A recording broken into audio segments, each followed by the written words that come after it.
कराची की गर्मी में ना अगर आपने सुबह का टाइम वेस्ट कर दिया ना तो सच बताऊं फिर आपका पूरा दिन ना बस परेशानी में और किचन में ही गुजर जाना है। और ऊपर से जो है ना बच्चों की समर वेकेशन भी स्टार्ट हो चुकी हैं। अस्सलाम वालेकुम everyone, welcome to my channel. उम्मीद है कि आप लोग सब खैरियत से होंगे और खुश होंगे।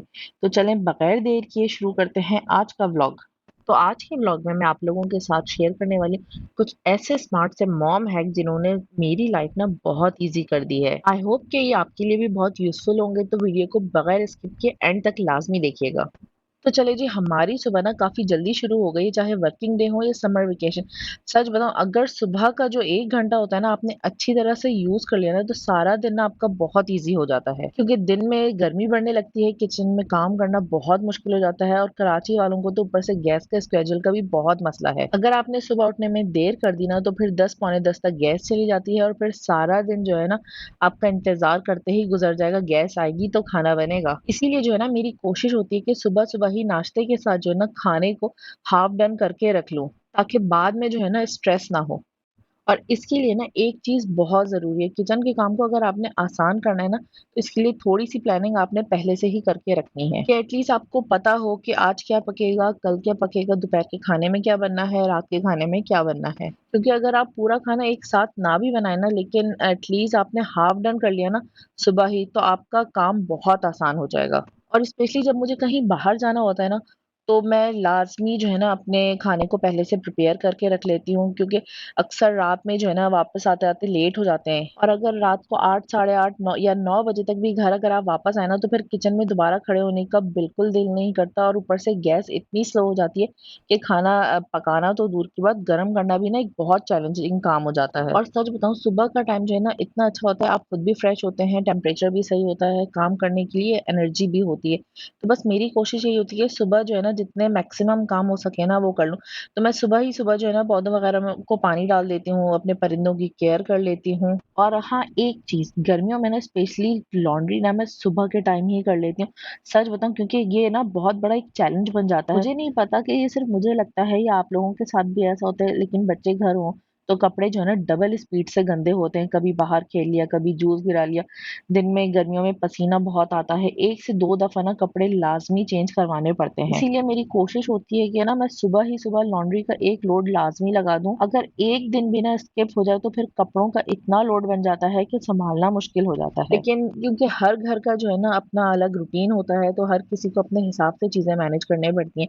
बस कोशिश यही होती है कि सुबह का टाइम अच्छा होता है तो मैं उस टाइम को ज्यादा से ज्यादा यूज कर लूं, ताकि गर्मी में ना मुश्किल ना हो। और जब आपके मैक्सिमम काम सुबह ही हो जाएंगे ना तो आपका मूड फ्रेश रहेगा, आप खुद भी स्ट्रेस फ्री रहेंगी, और आपको अपने लिए भी ना बहुत अच्छा टाइम मिल सकता है। तो बस नाश्ते वगैरह से फारिग होकर मैंने जल्दी से वॉशिंग मशीन भी लोड कर दिए, ताकि साथ साथ कपड़े भी धुलते रहें और एक काम के साथ दूसरा काम भी होता रहे। इसी तरह से ना टाइम को जब आप मैनेज करेंगे ना तो आपका काम काफी इजी हो जाएगा। तो बस आज दोपहर और रात के खाने के लिए मैं बना रही हूँ बीफ मसाला बोटी और यखनी पुलाव। तो बस अभी थोड़ी सी प्रिपरेशन मैं स्टार्ट कर चुकी हूँ, यखनी मैंने बना ली है। और बोटी को जो है ना अब मैं मैरिनेट करके रख दूंगी, ताकि जैसे ही गैस आए तो बस मैंने इसे जल्दी से रेडी करना है। और सच बताऊं, ये रेसिपी इतनी इजी है, इतनी क्विक बनती है और इतनी टेस्टी बनती है ना कि आप एक बार बना लेना तो फिर आपका दिल करता है कि बार बार बस यही बनाएं। सबसे पहले ना गोश्त आपने अपनी पसंद के हिसाब से लेना है, छोटी बोटी पसंद है या बड़ी, जैसे आपको अच्छा लगे, क्योंकि कुर्बानी के गोश्त में ना अक्सर खुद ही बोटी का साइज मैनेज करना पड़ता है। और मैं जो है ना ऑनेस्टली छोटी बोटी रखती हूँ, क्योंकि बच्चों को खाने में आसानी रहती है और जल्दी गल भी जाती है। तो बस इसकी मैरिनेशन के लिए हमें दही चाहिए और टिक्का सीख कबाब और बिहारी बोटी।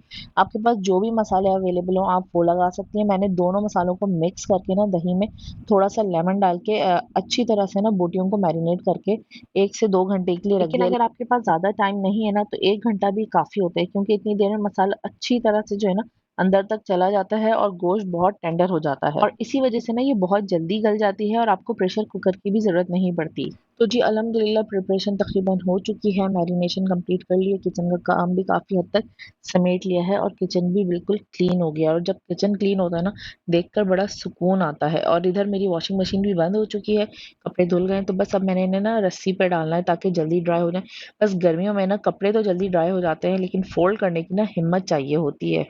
और बस बच्चे भी अभी अपने-अपने खेलने में बिज़ी हैं, तो मेरा भी काम काफ़ी हद तक तकरीबन मैनेज हो गया है। अब जैसे ही गैस आएगी तो अपने खाने को मैं आगे कंटिन्यू करूँगी, तब तक जो है ना मैं थोड़ा-सा रेस्ट करूँगी, क्योंकि मॉम्स को भी ना थोड़ा ब्रेक लेना तो बनता है। और अब जो है ना बच्चों का रिज़ल्ट भी आने वाला है, काफ़ी बच्चों के रिज़ल्ट आ चुके होंगे और बच्चे जो है ना अपनी टीचर से मिलने के लिए ना दोबारा काफ़ी एक्साइटेड होते हैं। तो बच्चों ने अपनी टीचर्स के लिए ना एक छोटा-सा कार्ड रेडी किया है, अब इसमें अपने मैसेज लिखेंगे और रिज़ल्ट वाले दिन ना जाकर अपनी टीचर को देंगे। ऑनेस्टली ऐसी एक्टिविटीज़ ना बच्चों को बहुत खुश रखती हैं और कोशिश करें कि ना बच्चों को छोटे-छोटे कामों में इन्वॉल्व कर लिया करें, जैसे टॉयज़ अरेंज करना, अपने बास्केट में डालना, टेबल सेट करना।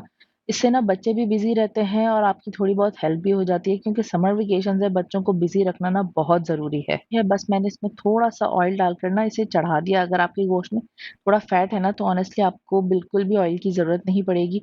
वो अपने ही फैट में बहुत मज़े से पक जाता है। और अगर आपका गोश्त बिल्कुल लीन है, तो फिर थोड़ा-सा ऑयल ऐड कर लें।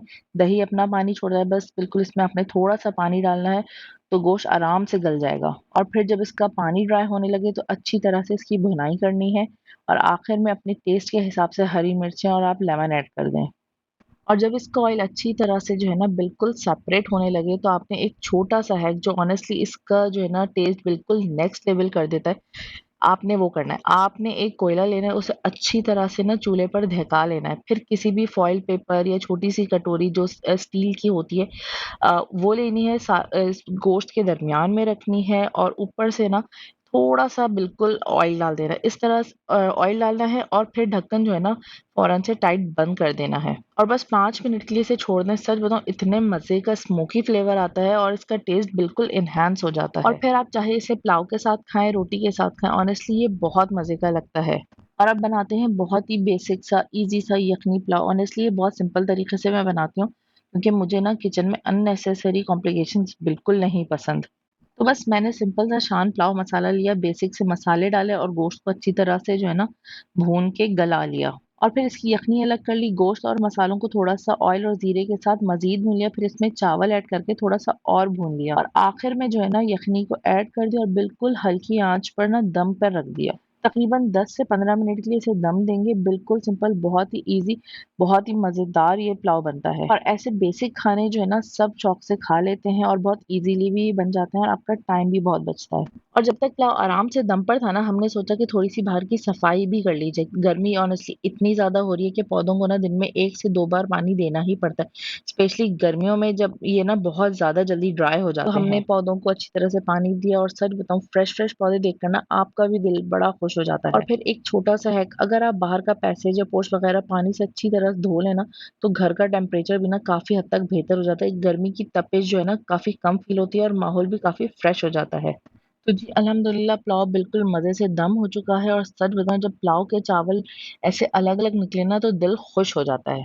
खाना अल्हम्दुलिल्लाह बिल्कुल रेडी हो चुका था, बस अब टेंशन फ्री होके शाम को एन्जॉय करना है। और अभी तकरीबन 2 बजने वाले हैं और मेरे अल्हम्दुलिल्लाह मैक्सिमम काम हो चुके हैं। अब थोड़ा-सा बच्चों के साथ रेस्ट करेंगे और शाम में हमें बाहर भी जाना है। और बच्चे अभी भी जो है ना साइक्लिंग में बिज़ी हैं। गर्मियों की छुट्टियों में ऑनेस्टली बच्चों को थोड़ा बाहर खेलने का टाइम मिल जाता है ना, तो उनका मूड भी फ्रेश हो जाता है और एनर्जी भी अच्छी स्पेंड हो जाती है। गर्मियों की दोपहरें काफ़ी लंबी होती हैं, बच्चों को रेस्ट कराना भी बहुत ज़रूरी है।